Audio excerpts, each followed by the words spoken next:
지금부터 토론 발표를 진행하도록 하겠습니다. 앞에서 김용규 과장님이 엔데믹 시대의 보건관리에 대한 주제 발표를 해주셨어요. 코로나를 겪으면서 나타났던 문제점들을 정리를 해주셨고, 또 앞으로 코로나가 지나고 나서 개선되어야 할 문제점, 그리고 코로나를 겪으면서 나타났던 것을 앞으로 어떻게 실현해야 할까 하는 것에 대한 좋은 말씀을 해주셨습니다. 그러면 2부 토론에서는 사업장의 규모별로 어떻게 보건관리를 해나가야 할지 하는 내용에 대해서 토론을 하도록 하겠습니다. 2부 토론에서 발표해 주실 분을 먼저 소개해 드리도록 하겠습니다. 우선 첫 번째 대규모 사업장의 보건관리에 대해서 말씀해 주실 분은 LG 헬로비전의 보건관리자이신 조세인 선생님이십니다. 네, 먼저 소개해 드리고요. 두 번째, 중규모 사업장의 보건관리 추진 방안에 대해서는 대한산업보건협회의 신경석 직업환경의학 전문의 선생님이 말씀해 주시겠습니다. 네, 세 번째는 소규모 사업장의 보건관리에 대해서 직업건강협회 충남센터에서 근무하시는 임정선 국장님이 말씀해 주실 예정입니다. 그리고 네 번째는 중대재해처벌법상 업무상 질병의 범위에 대한 쟁점에 대해서 법무법인 사람의 대표 변호사이신 이기윤 변호사님이 말씀해 주실 예정입니다. 네, 이렇게 네 분의 토론자를 모시고 발표를 듣고 그 다음에 종합토의를 하는 시간을 갖도록 하겠습니다. 그러면 먼저 대규모 사업장인 보건관리에 대해서 조세인 보건관리자 선생님의 말씀을 듣도록 하겠습니다. 현재 LG 헬로비전의 보건관리자로 근무하고 계십니다. 그러면 조세인 선생님 말씀 부탁드리겠습니다.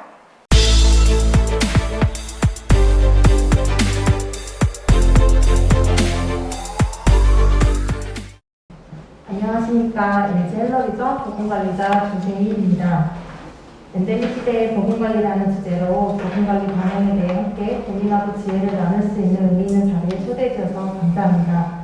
현재 근무하는 회사를 간단하게 소개해드리겠습니다. LG 헬로비전은 1995년에 설립된 종합유선방송국 기업이며 케이블 방송사업과 렌탈, 모바일, 전기차 등의 사업을 하는 회사이며 임직원 수는 약 1000여 명이며 본사는 서울에 위치하고 서비스 관할 권역에 따라서 서울, 경기도, 인천 등에 위치하고 있습니다. 회사의 안전보건관리 조직도를 보시면은 저희는 안전보건관리 책임자 산하에 각 사업 그룹별 안전보건 책임자가 지정되어 있으며 지역 사업장마다 안전보건 담당자가 있습니다. 제가 속한 안전관리팀은 팀장, 안전관리자 2명, 보건관리자 1명으로 구성되어 있습니다. 사고 대응 보고 체계는 사고 발생 시 사회 정도, 감염병, 직업병, 화재 등 사고 유형에 따라서 A에서 D 등급으로 분류하여 안전관리팀에서 사고 원인을 조사, 대책 수립, 재발 방지 계획을 수립하여 최종적으로 결과 보고하고 있습니다. 대규모 사업장 보건관리 운영에 대해서 간략하게 크게 세 가지로 구분해 보았습니다. 첫 번째는 사내 부서구원입니다. 근로자의 질병 예방, 질환관리 목적으로 위탁 운영과 직접 운영을 통해서 전문의를 두고 부서구원을 운영하면서 근로자의 질병을 추적 관리를 통해 건강 수준을 향상시키고 있습니다. 두 번째는 사내 의무실입니다. 부서구원이 없는 경우에는 간호사가 상주하여 사내 의무실이 운영되어 근로자의 건강관리 상담, 일반 의약품 제공 등을 하고 있습니다. 마지막으로는 보건위탁입니다. 보건관리 전문기관을 통해 보건관리자의 업무를 위탁 대행하는 방안이 있습니다. 21년 10월부터 기업활동 규제 완화에 관한 특별조치법이 개정안이 시행된 이후에는 보건관리자를 직접 고용해 선임하도록 강화되어 현재는 위탁 대행에서 직고용으로 바뀌고 있는 실정입니다. 보건관리자의 역할은 산업안전보건법에 의거하여 건강검진, 건강증진 프로그램 등 다양한 업무를 하고 있지만 코로나19 계기로 보건관리자의 역할은 더욱 확대되었습니다. 바로 감염병 대응입니다. 코로나19 이전에는 사내 의무실이 존재하는지, 보건관리자가 상주하는지 등의 존재조차 모르는 근로자께도 계셨는데 전례 없는 대규모 집단 감염이 발생하면서 보건관리자의 역할과 인식이 확대되었습니다. 정부의 가이드에 빠르게 습득하여 근로자에게 정보를 제공하고 사업장의 특성에 맞는 근무 가이드를 수립하여 대응 및 예방 대책까지 감염병 컨트롤타워 역할을 수행하였습니다. 다음 페이지에서 자세히 설명드리겠습니다. 첫 번째, 신속한 정보를 제공합니다. 정부 가이드에 발맞춰 내부적으로 신속한 보고 체계를 구축하여 근로자에게 빠르게 코로나19 확진자에 대한 정보를 제공하여 추가 확산을 예방하며 사내 게시판, 이메일, 접근성이 높은 문자 메시지를 통해서 사업장 주변에 선별 진료소, 신속 항원병, 검사 병원 등의 정보를 실시간으로 업데이트하여 제공하였습니다. 두 번째, 근무 가이드를 수립합니다. 재택근무 활성화, 직출, 집행 문화 조성, 회의, 교육, 행사를 엄격하게 제한하고 사업 내 외부인의 출입을 통제합니다. 초기 밀접 접촉자에 대한 코로나19 검사 비용을 전액 지원하였으며 감염에 대한 불안감과 추가 확산을 방지하고 근로자를 보호하였습니다.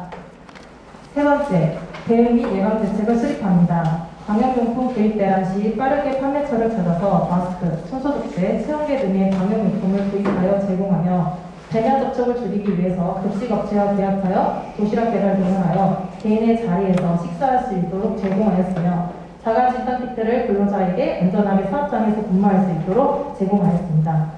무엇보다도 가장 중요한 것은 근로자의 정신건강에 대한 케어였습니다. 대면 활동에 대한 제한으로 코로나 후유증을 토로하는 근로자에게 비대면 심리상담, 비대면 건강상담 프로그램을 계획하여 메신저와 화상 프로그램, 메일을 통해서 상담을 진행하였습니다. 또한 한국사회복지진흥원이 관리하는 승원원에서 가족, 동료, 친구와 함께 몸과 마음을 건강하게 힐링락을 이루는 치유의 숲 프로그램을 운영하였습니다. 사진에서 보이시는 포스터는 제가 코로나19 기간 동안 비대면으로 운영하였던 프로그램입니다. 사회적 거리두기 해제와 함께 일상 회복이 시작되면서 사업장 보건관리의 중요성이 더욱 부각되고 있습니다. 기업의 업무 환경의 변화에 대한 빠른 적응력과 관리자로서 역량 강화가 필요하며 간호라는 국한된 역할에서 벗어나 의사결정자, 교육자, 전문가 역할을 수행해야 합니다.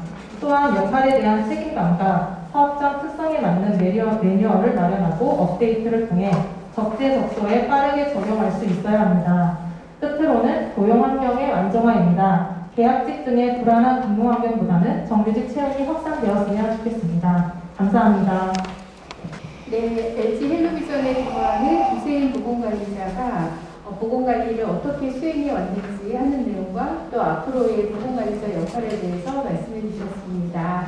토론은 다 끝나고 같이 질문 받으면서 토론을 하도록 하겠습니다. 그러면 두 번째 토론 발표자를 소개해 드리겠습니다. 중규모 사업장의 보건관리 추진 방안에 대한 것인데요. 현재 대한산업보건협회에 근무하고 계시는 신경석 직업환경의학 전문의 선생님을 모시고 말씀을 듣도록 하겠습니다.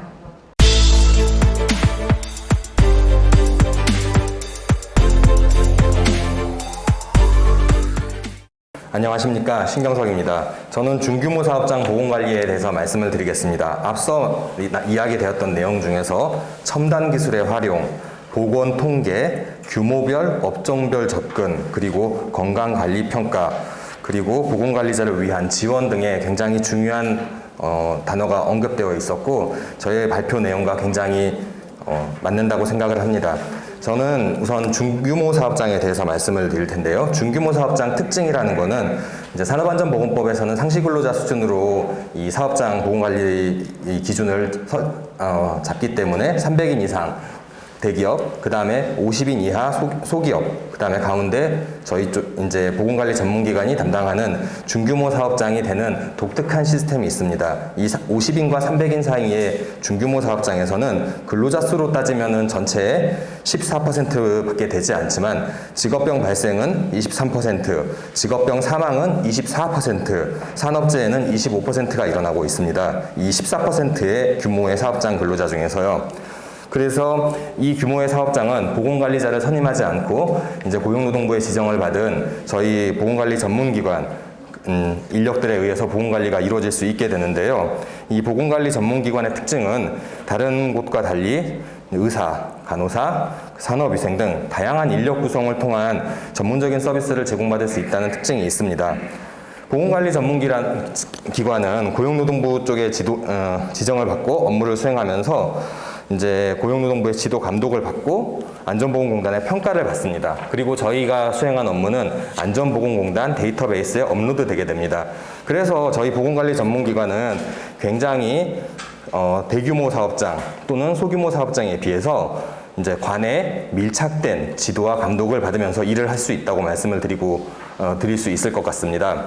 코로나19 그리고 중대재해처벌 관련해 가지고 이제 저희가 일하는 데 있어서 굉장히 큰 변화가 발생을 했습니다. 기존의 보건관리 전문기관 관리는 월 방문 횟수로 관리를 받았었습니다. 하지만 지금 상황에서는 수시로 문의 사항이 있고 수시로 이제 우리가 전파해서 알려드려야 될 상황이 많습니다.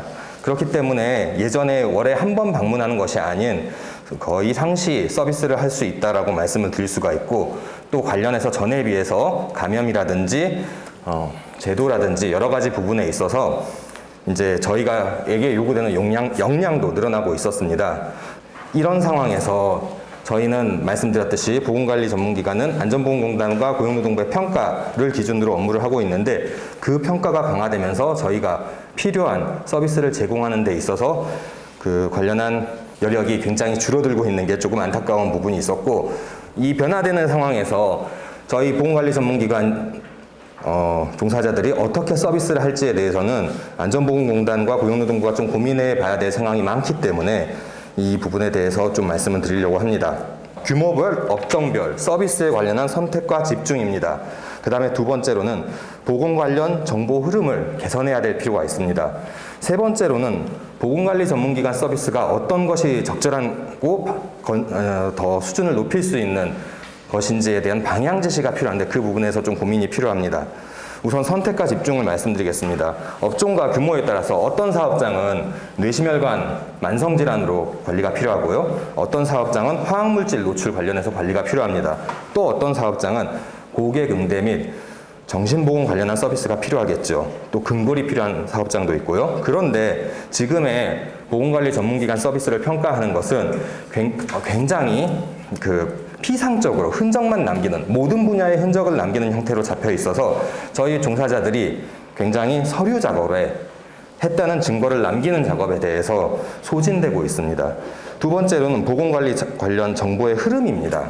저희가 사업장을 들어가게 되면은 어떤 근로자들이 있으면서 어떤 조직 문화를 가지고 어떤 나이 구성과 어떤 만성질환 분포나 이런 관리 대상 분포가 들어있는지 파악이 필요하고, 그 외에 이제 어떤 유해 물질이 있는지, 그 다음에 산재는 어떤 산재가 발생했는지, 건강검진 결과는 어떤지 파악해야 될 것이 굉장히 많습니다. 그 중에 개인정보가 포함된 게 많기 때문에 최근은 아니죠, 몇 년 된 강화된 개인정보보호법에 의해서 저희 보건관리에 필요한 자료가 굉장히 저희한테 입수되는 게 제한되어 있습니다.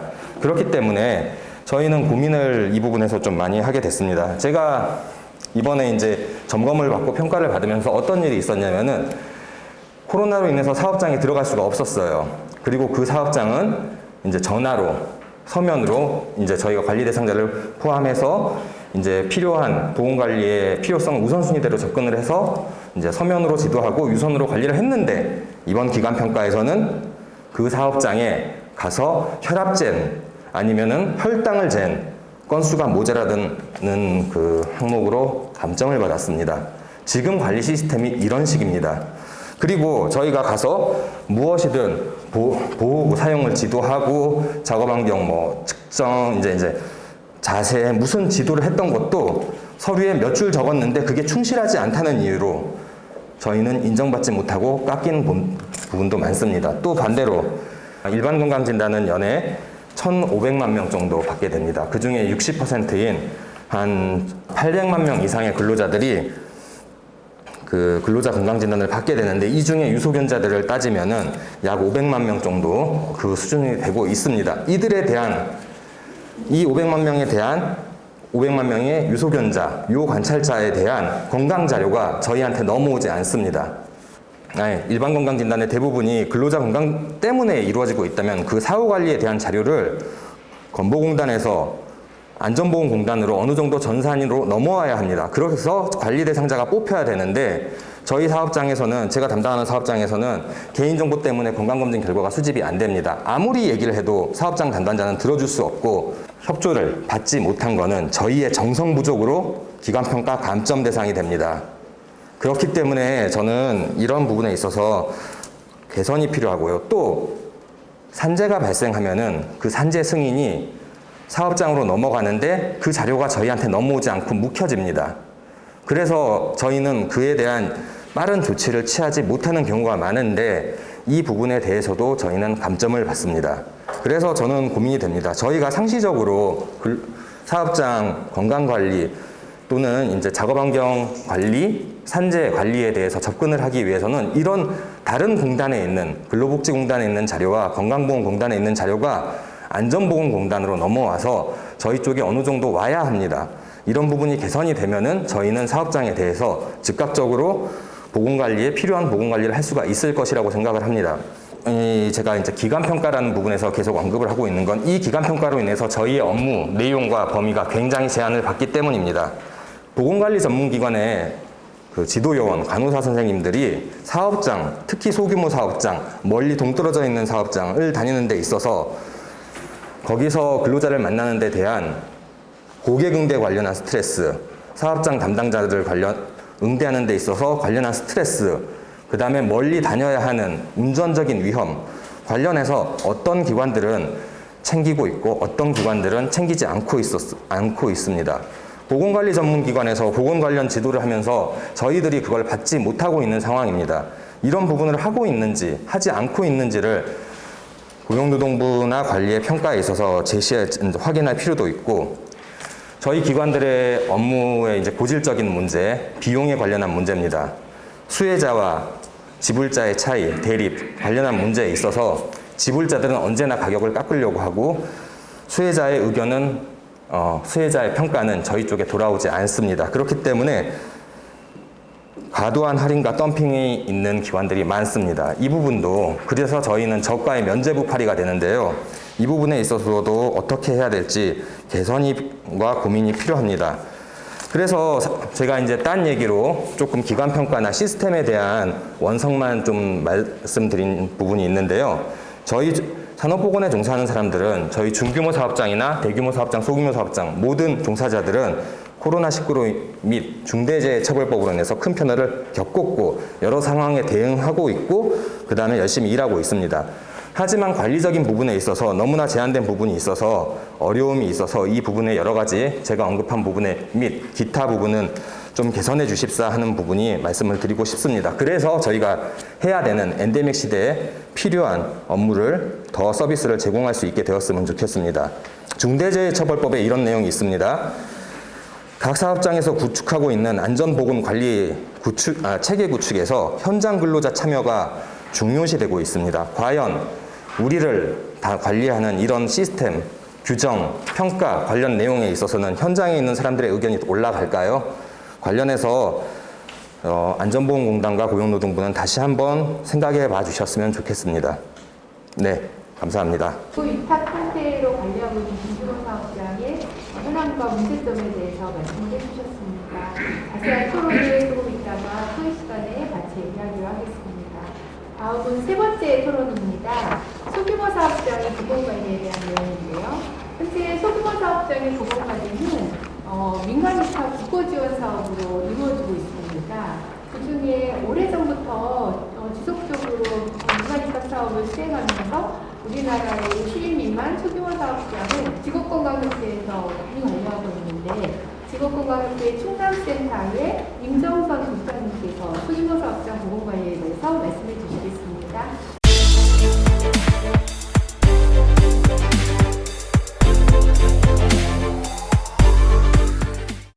앞에서 규모가 있으신 사업장에서 보건관리를 수행하는 과정에서의 의견을 많이 주셨는데요.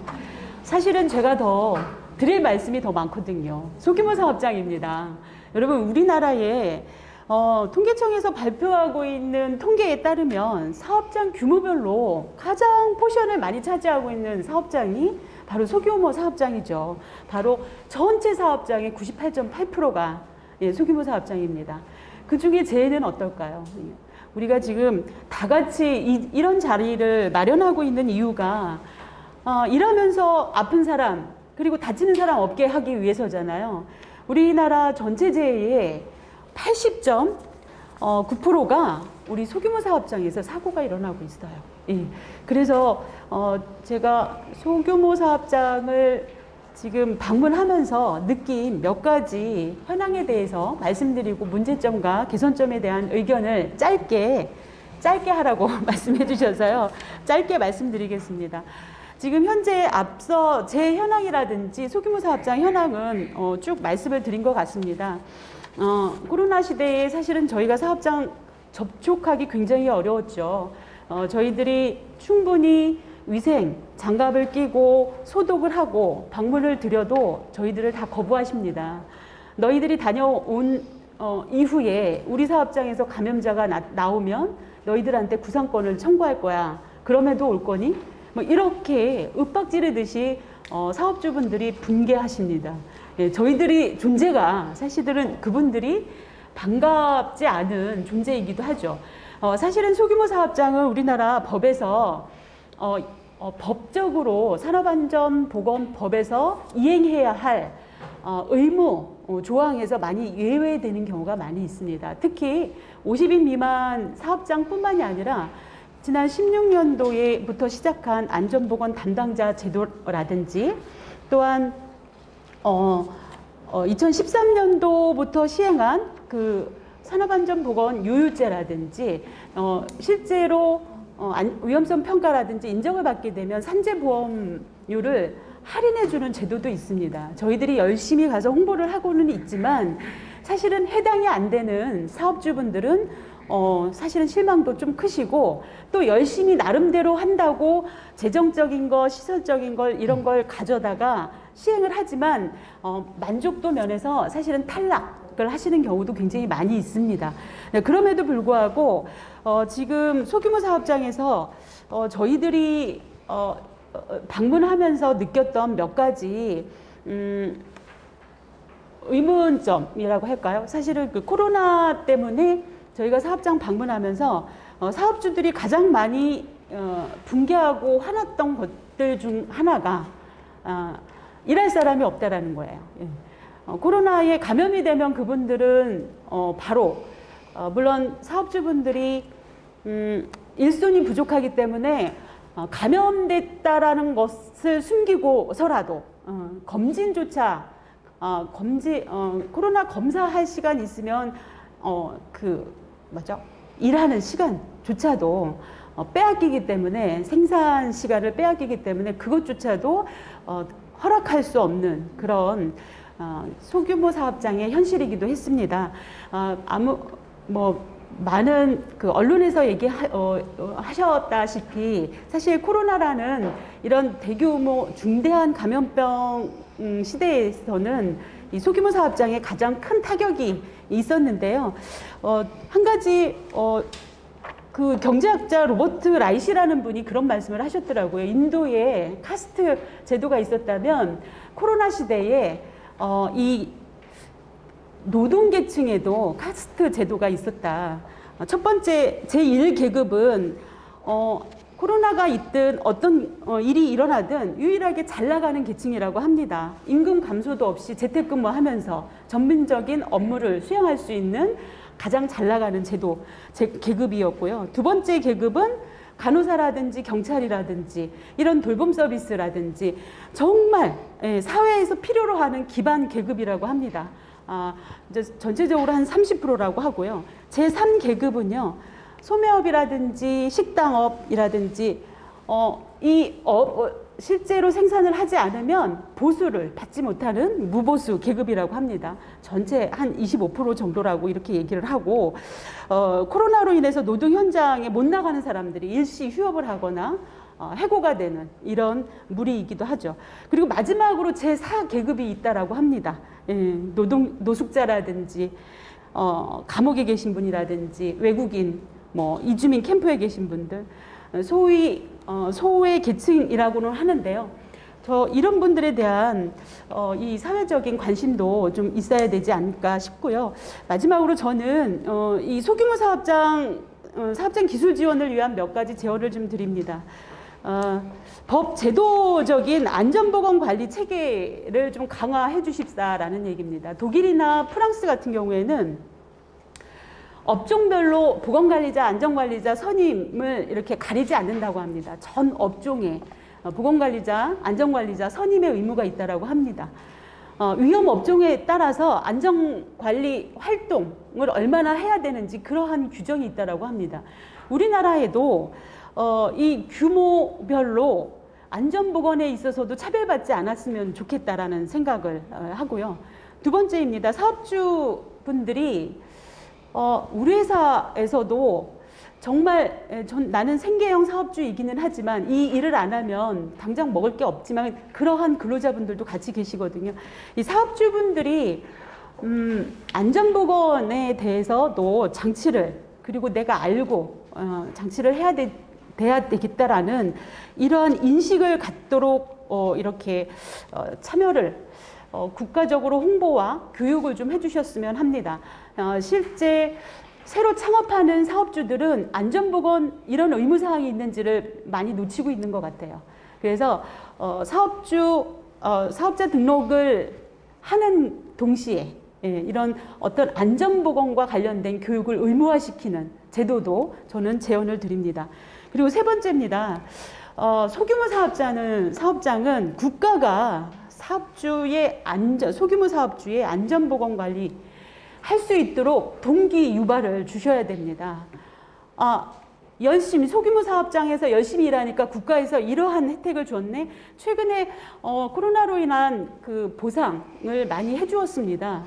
소규모 사업장 사업주들도 내가 열심히 일하고 안전보건과 관련된 이런 어떤 안전보건을 관심을 가졌더니 이러한 여러 제도들이 나를 도와주고 있네. 이러한 인식을 갖도록 국가에서도 동기 유발을 좀 주셔야 되겠다라는 좀 제안을 드리고요. 세 번째는 저는 소규모 사업장은 스스로 하기 어렵습니다. 전문가가 없습니다. 전문가를 보내주셔야 되는데 지금 1996년도부터 26년째 사업장에 저희들 전문가를 보내고 있거든요. 근데 전문가가 일할 수 있는 상황이 아니에요. 사업주분들이 다 거부하세요. 너희는 어디서 나왔니? 나는 알지 못하고 내가 그거를 할 의무가 있니? 이렇게 질문을 하십니다. 사업주가 안전보건에 대한 이행을 할 수 있도록 의무를 최소한의 의무를 좀 주셨으면 합니다. 마지막으로 저는 그 소규모 사업장은 스스로 할 수 있는 힘을 보태기 위해서 전문가가 얼굴을 맞대면서 아주 쉽게 설명을 해줘야 된다라고 생각합니다. 그래서 지금 하고 있는 국가적으로 시행하고 있는 소규모 사업장, 민간위탁 사업, 그리고 근로자 건강센터에서 하고 있는 일들이 좀 더 확대되고 지속적으로 이루어지기를 제안드립니다. 이상입니다. 네, 감사합니다. 발표하시는 분들이 오늘 엔데믹 시대의 사업장 보건관리인데 기존의 여러 가지 문제점들을 워낙 많이 느끼고 계셔서 그런 것들에 대한 문제까지 같이 얘기를 하시는 것 같아요. 정말 쌓여있는 게 많구나 그런 생각이 드는데 이후에 토론 시간에 좋은 토론이 같이 이루어졌으면 합니다. 다음은 네 번째 토론을 이어가도록 하겠습니다. 마지막 토론인데요. 중대재해처벌법상 업무상 질병의 범위에 대한 쟁점에 관한 것입니다. 법무법인 사람의 이기훈 대표 변호사님께 토론 발표를 부탁드리겠습니다.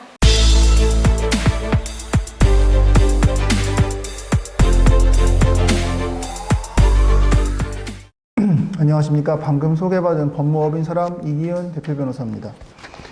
네, 오늘 제가 말씀드리고자 하는 부분은 이제 업무상 질병, 특히 그 중에서도 뇌심혈관계 관련 질병과 근골격계 관련 질병에 대해서 중처법상의 적용 여부에 대해서 말씀을 드리고자 합니다. 제가 이 부분에 대해서 토론 주제로 선정한 이유는 어떻게 보면은 이게 지금 산업재해에 관련된 관련 법령의 흐름에 있어서 가장 종착점인 가장 커다란 쟁점이지 않을까 싶어서 있습니다. 지금 말씀해 주신 여러분들의 발표와 그런 토론의 이야기를 한번 종합해 보면은 제가 섣불린 종합이긴 하겠지만 이 산업안전 관련해서 발생하는 보건의 의료의 문제에 있어서는 그 보건 의료를 하는 행함이 있어서 상당한 어려움이 있다. 이런 말씀으로 좀 요약이 가능하지 않을까라는 생각이 듭니다. 결국 산업 현장에서의 보건 문제를 해결하는 부분에 있어서는 많은 노력이 필요하고 그에 대한 사회적인 합의라든가 사회적인 노력이 많이 진행이 되고 있지만 그럼에도 불구하고 많은 부분이 부족한 것이 현실입니다. 그런 면에서 봤을 때 지금 이 산업안전보건법과 나아가서 중대재해처벌법으로서 대표되는 산업안전에 관련된 책임 규정들이 과연 적절한 수준으로 규정이 되고 있는 것인가, 또는 적절한 방향으로 나아가고 있는 것인가에 대해서는 여러 가지 고민이 필요하다고 생각이 듭니다. 결론부터 말씀드리자면은 여러분의 발표자분들 그리고 토론자분들께서 말씀하셨던 것 같이 많은 부분 수정과 개선이 많이 필요하다는 데는 저도 많은 부분 동의를 합니다. 다만 중처법에 관련된 중처법에서 나타나는 듯이 이 처벌 규정과 관련된 부분에 있어서는 상당히 조심스러운 컨트롤이 필요하고, 그에 따라서 법 규정을 다듬는 작업이 필요하다고 생각이 됩니다. 제가 제출한 토론문하고는 약간 이제 구체적인 내용에서 조금 달라지긴 하겠는데요. 이 설명의 편의상 이런 식으로 구두로 설명을 드리도록 하겠습니다. 현행 지금 산업안전, 산업재해 관련된 그 법규는 크게 두 가지로 생각을 해보시면 됩니다. 안전보건에 관련된 의무 규정인 산업안전보건법이라는 법규가 있고요. 그 관련된 하위 규정들이 있습니다. 그리고 보상에 관련된 산재법이 있습니다. 이 두 가지가 산업안전보건법은 관련자들에 대한 형사적인 그리고 행정적인 처벌과 의무 규정을 규정을 하고 있습니다. 의무가 있기 때문에 처벌이 있는 것이겠죠. 그리고 산업재해보상보험법은 국가와 국민 사이의 문제인 그 사회보험적인 성격에 따라서 국민에게 산재로 인해 고통을 받는 국민에게 보상을 해주는 형태의 법령입니다. 그 외에 보상이라고 하신다면은 민사배상이 있을 터인데, 이 민사배상의 성격은 산업재해보상보험법과는 그 법적 성질이 많이 틀립니다. 그렇다면은 결국 팬데믹 시대가 지난 엔데믹 시대 이후에서 이 보건에 관련된 관심이 증대되는 이런 시점에 있어서 산업안전보건법 그리고 중대재해처벌법에서 보건, 질병, 업무상 질병이라든가 특히 이제 감염병적인 업무상 질병 그리고 뇌심혈관계 질환, 근골격계 질환처럼 반복적인 업무 행동에 따라서 발생하는 그런 질병에 대한 부분까지도 산업안전보건법이라든가 혹은 나아가서 중대재해처벌법에서 규정을 한다면은 그 부분에 대해서 사회적인 영향이라든가 그 내용이 어떻게 될지를 고려해 봐야 할 것입니다. 결국 의무 규정을 규정한다라는 규정만 볼 것이 아니라 산업안전보건법에 따라서 내용을 규정하고 의무 규정을 규정한다면은 그 대상자가 형사처벌받는 결과에 이르게 됩니다. 구체적으로 따지게 되면은 사업주가 형사처벌을 받을 수가 있게 되고, 그 사업주 하에서 업무 관리를 하게 되면 산업안전보건 부분에 있어서 총괄 책임자 그리고 관리감독자까지도 처벌 대상이 될 수가 있습니다. 그리고 나아가서 그 부분에 대해서 미비한 업무 집행에 의해서 민사상 손해배상 책임이 발생할 수 있게 되고, 민사상 손해배상 책임에 대해서는 역시 사업주가 관리감독자와 관련 책임자들에게 역시 구상권을 행사할 수 있게 됩니다. 제가 이 부분에 대해서 말씀드리고 싶은 부분은 단순히 아무도 처벌하지 말자 혹은 아무도 손해배상의 위험에 노출시키지 말자 이런 이제 꽃밭 같은 그런 이야기가 아니라 지금의 현실을 한번 되짚어보자는 얘기입니다. 우리가 코로나가 2019년에 발병한 이후 2022년 현재까지 코로나는 진행 상태가 있고, 코로나가 진정이 되었다라고 평가하는 이 국면에도 하루에 수천 명의 감염자가 발생하고 있습니다. 그리고 뇌심혈관계 질환을 완벽하게 방어하는, 그리고 이게 업무상 이유로 발생하는 걸 방지하고 있는 기술은 나타나지 않고 있습니다. 근골격계 질환 같은 경우도 마찬가지고요. 이런 현실에 비춰봤을 때 그 보건관리에 관련된 규정을 엄격하게 가다듬고 관련된 지원을 충실하게 보충하는 것은 아주 찬성하고 좋을 만한 일이지만, 그 부분에 대해서 형사적인 처벌하고 관련된 부분까지도 문제 삼도록 하여서 규정을 하여서 그 관련자들을 처벌할 수 있는 단초를 마련하는 것은 굉장히 조심스러워야 되지 않겠나라는 것이 저희의 입장입니다. 이런 부분도 한번 고려해 주셔서 같이 논의를 해봤으면 좋겠습니다. 감사합니다.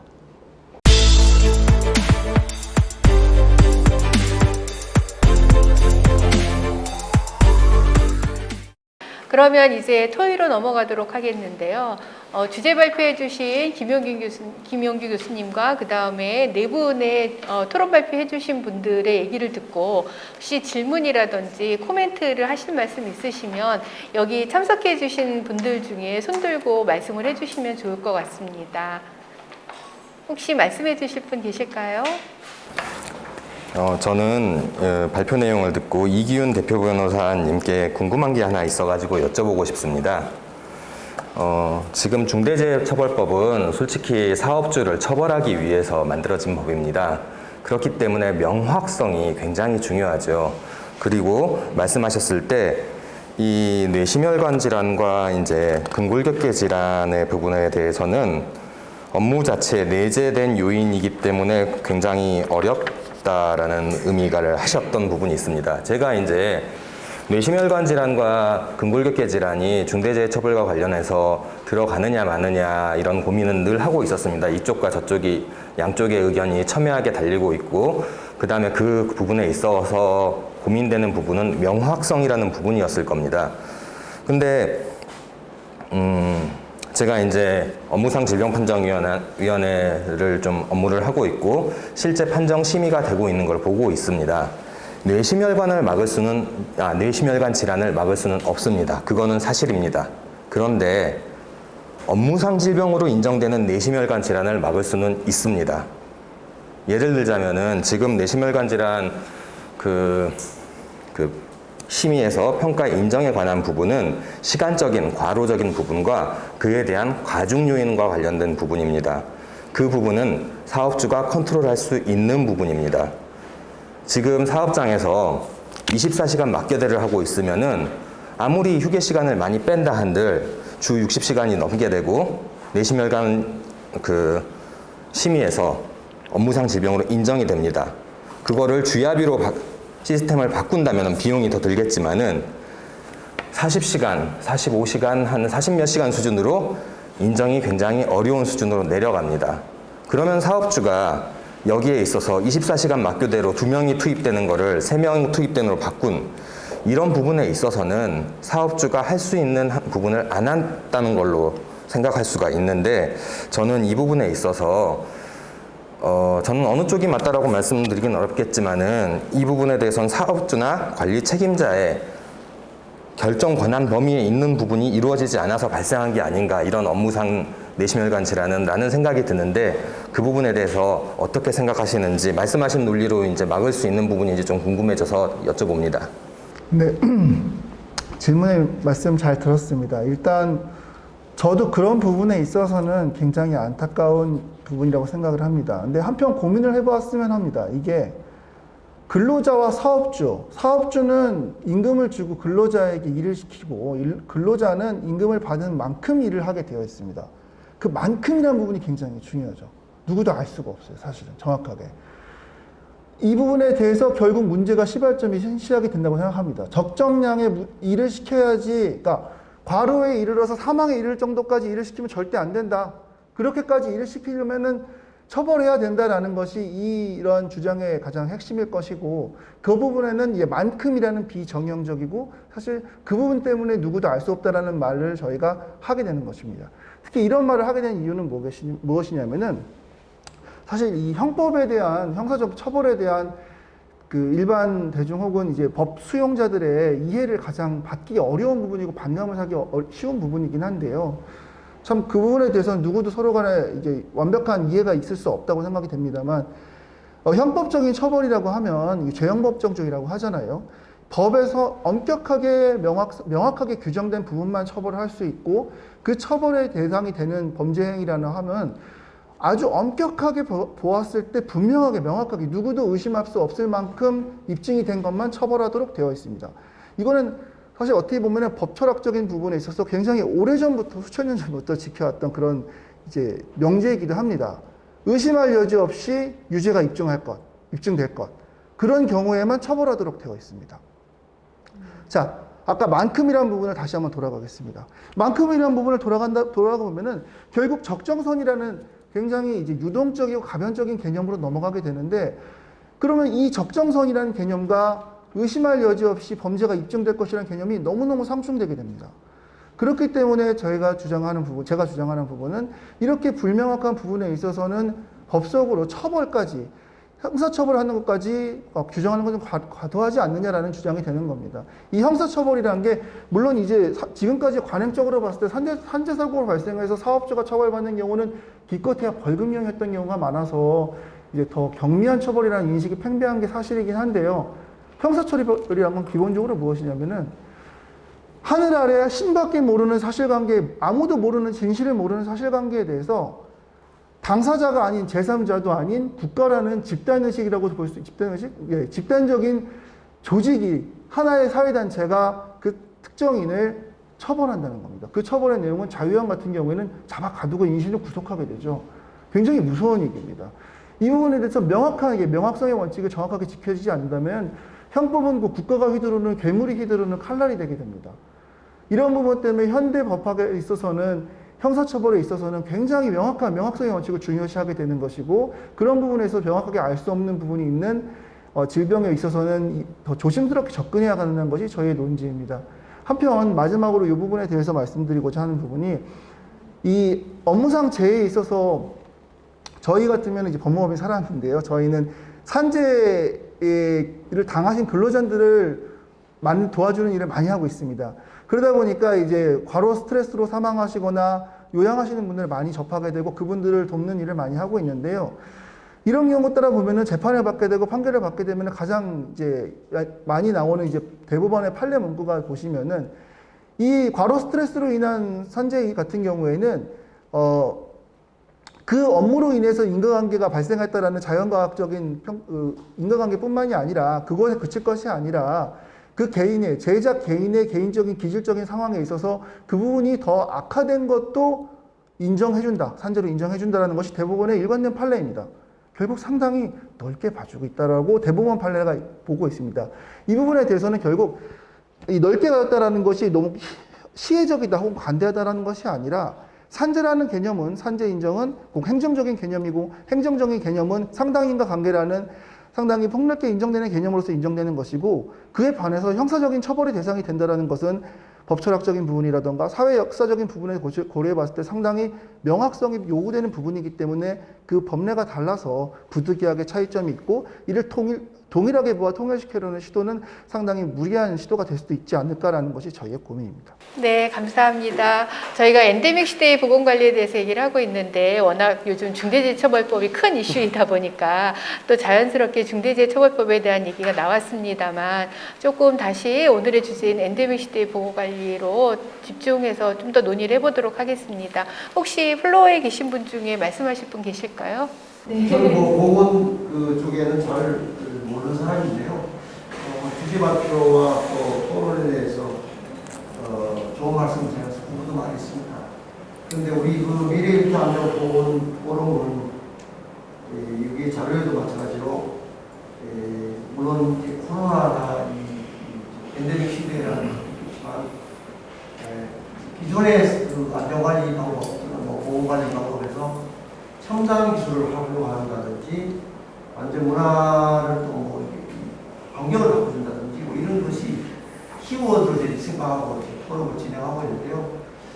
그래서 제가 오늘 김영규 과장님의 말씀을 잘 들었습니다. 혹시 물론 먼저 우리 학원청에서 하는 세미나에서 일부 나오고 있지만 우리 큰 주제와 관련돼서 혹시 하실 말씀이 계시거나 또 평소에 생각하신 것이 있다면 간단하게 말씀해 주시면 좋겠다는 말씀 드리고요.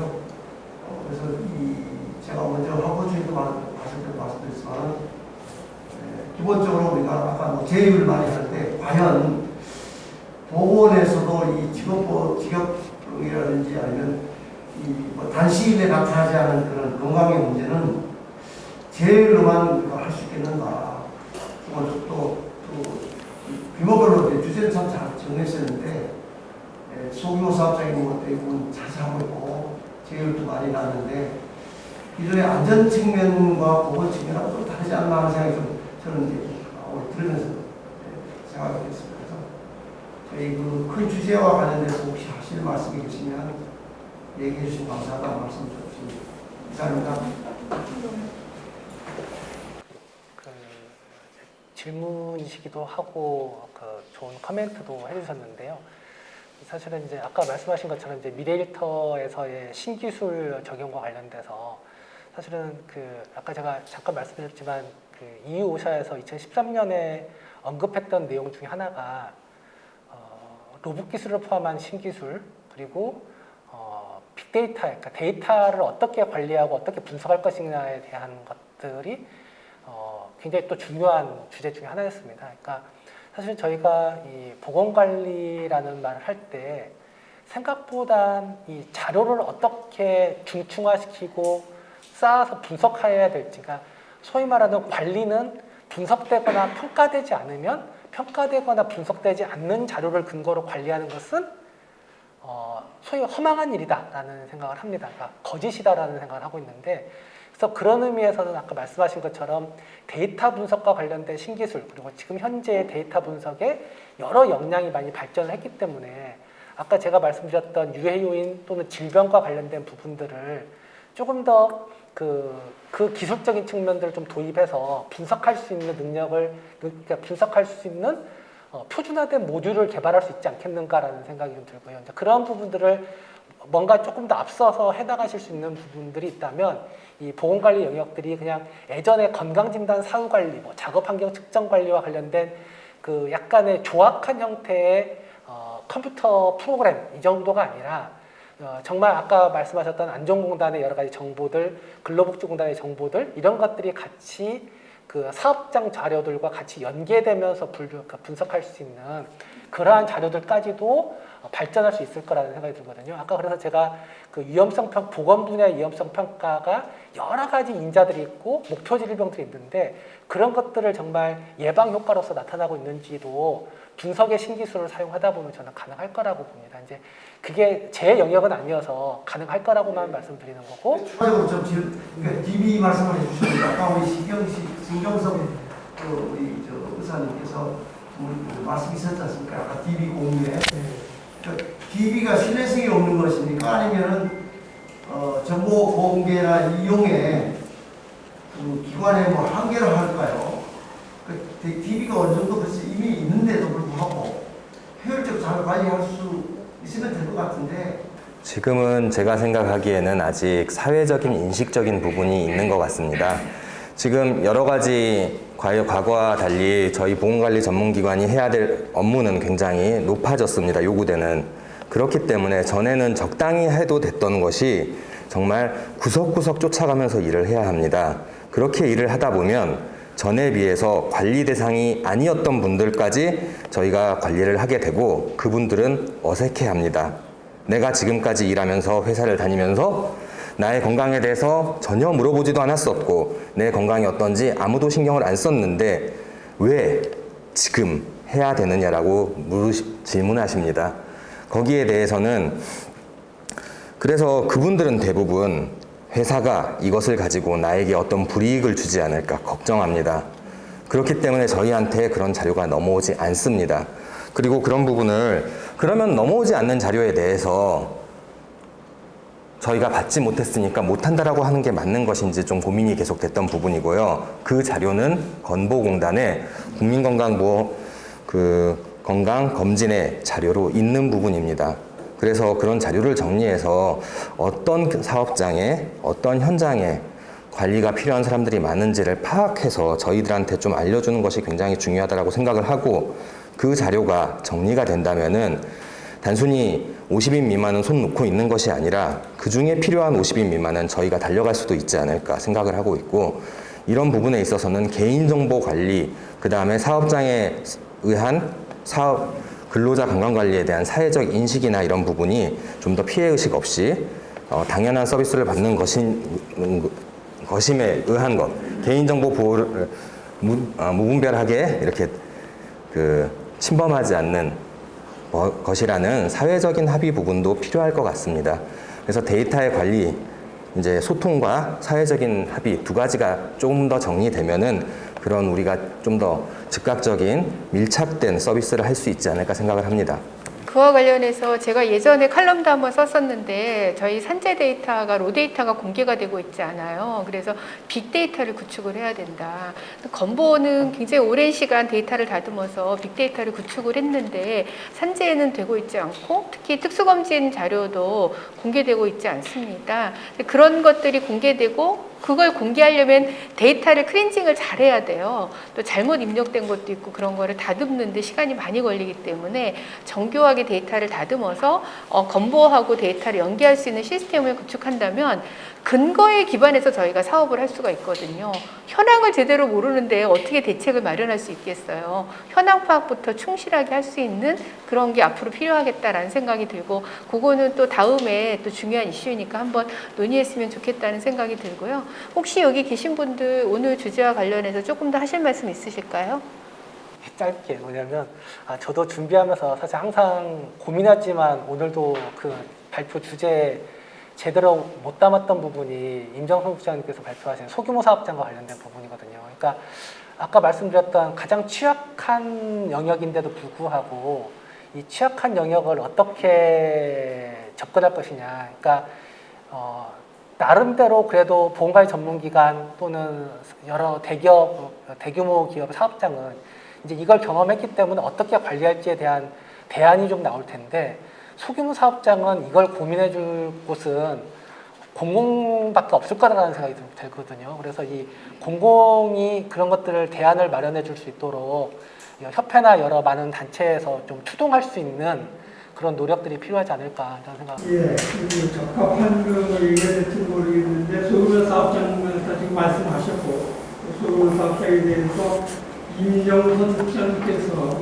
얘기하신 게 사업주가 소규모 사업장 사업주가 안전보건 능력을 갖도록 해야 한다. 그것이 굉장히 중요하다 이런 말씀을 주셨고, 또 외국에서는 그 사업장 규모에 상관없이 안전보건에 대한 의무가 사업주가 있다 이런 말씀을 드린 거 제가 메모를 했습니다. 참고해서 그 독일의 같은 경우는 사업장 규모에 상관없이 사업주가 안전과 보건에 관한 의무를 갖다가 법적으로 명시하고 있습니다.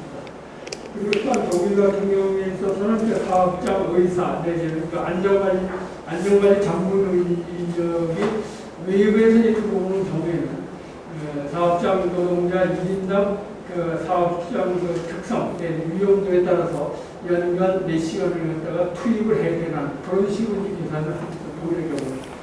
또 한 가지 새로운 것은 지금 이제 우리 같은 경우는 소규모 사업장에 대해서 완전히 그 막막하다 하는 그런 느낌 들어서 지금 발표를 하셨는데 어떻게 할지 모르겠다. 독일이 80년대에 그 사업장, 소규모 사업, 50인 이하 소규모 사업장 안전보건관리를 하기 위해서 그 세 가지 그 실험을 했습니다. 그 중에 하나가 이제 사업주 모델이라고 해가지고 소규모 사업장 사업주가 직접 안전보건 교육을 갖다 받고, 물론 이제 그것이 업종에 따라서 위험도에 따라서 각각의 교육 기간이라는 걸 내용을 다릅니다. 일정 정도의 교육의 수준에 도달했으면 그다음에는 그 사업주가 안전관리자, 보건관리자 역할을 하면서 안전관리자가 선임하냐 하는데 그 보건관리자 선임하는 데 되게 됩니다.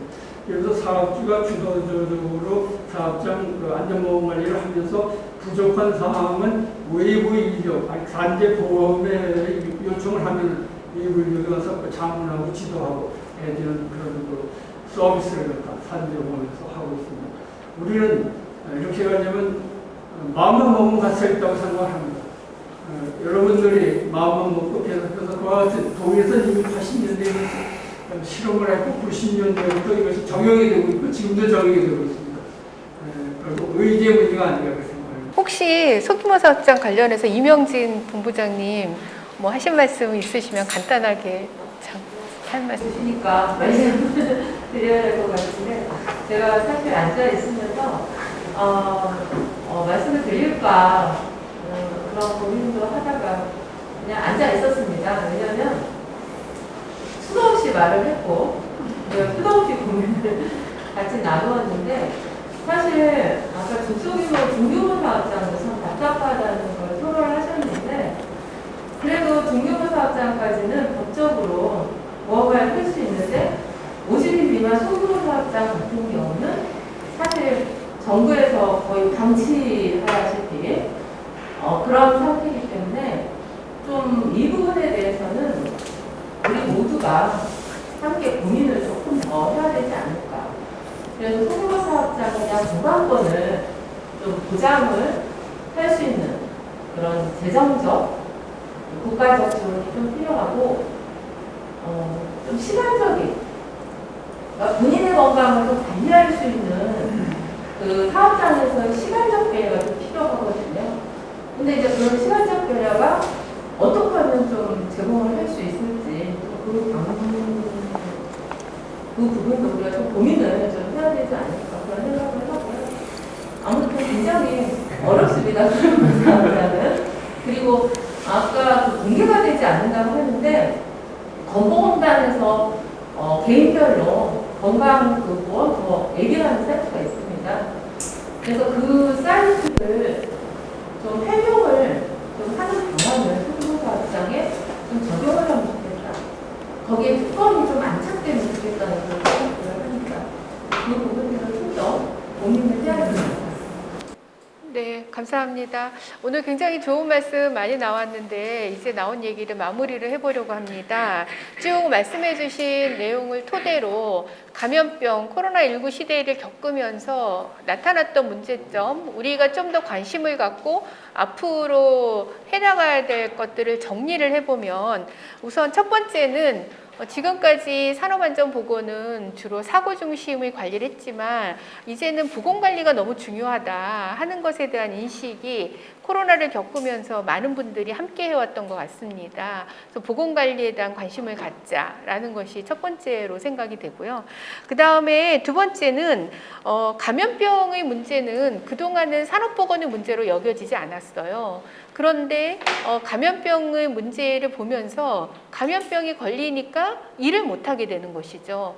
이제는 업무상 질병, 이렇게 그 업무상 질병이나 유해 요인이라고 하는 테두리 안에 있는 것만 관리하는 것이 아니라 모든 사람들의 안전 건강을 위협할 수 있는 요인을 관리를 해야만 그런 사람들을 통해서 일을 할 수 있기 때문에 안전 보건과 관련된 요인, 꼭 그게 업무와 관련된 것이 아니더라도 감염이라든지 이런 문제까지 관심을 가져야 한다. 그로 인해서 상병수당 제도가 도입이 되었잖아요. 그러니까 업무에 일하는 데 영향을 줄 수 있고 또 건강한 노동력을 확보할 수 있는 감염병 문제와 같은 문제에 관심을 가져야 한다는 것이 두 번째로 제시되었던 문제인 것 같습니다. 그리고 세 번째는 코로나19를 겪으면서 나타났던 것이 바로 비대면 프로그램입니다. 비대면 프로그램은 특히 4차 산업혁명의 시대와 맞닥뜨려지면서 다양한 스마트 기술의 활용의 필요성들을 가져오게 되었고 코로나가 끝나도 비대면이 갖고 있는 많은 장점들을 활용하고 싶어하는 현장들이 나타나고 있어요. 그래서 비대면 프로그램의 활성화, 스마트 기술의 적용 이런 부분들이 앞으로 코로나를 지나고 나서도 우리한테 주어지는 과제가 아닐까라고 생각이 됩니다. 마지막으로 네 번째는 코로나로 인해서 취약계층이 두드러졌다. 취약계층에 대한 문제가 더 심각하게 나타났다는 것이고 그 취약계층은 법의 사각지대에 있는 50인 미만의 소규모 사업장에서 더 심각하게 나타나고 있다 하는 것들이 공통적으로 오늘 나온 내용인 것 같습니다. 이렇게 네 가지 부분을 제가 오늘 말씀하신 내용을 중심으로 정리를 해보았습니다.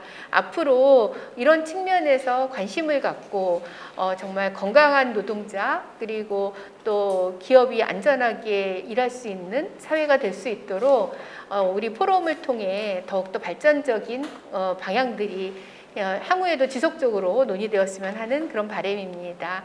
그러면 이것으로 오늘의 주제인 엔데믹 시대의 사업장 보건관리에 대한 포럼을 마치고자 합니다.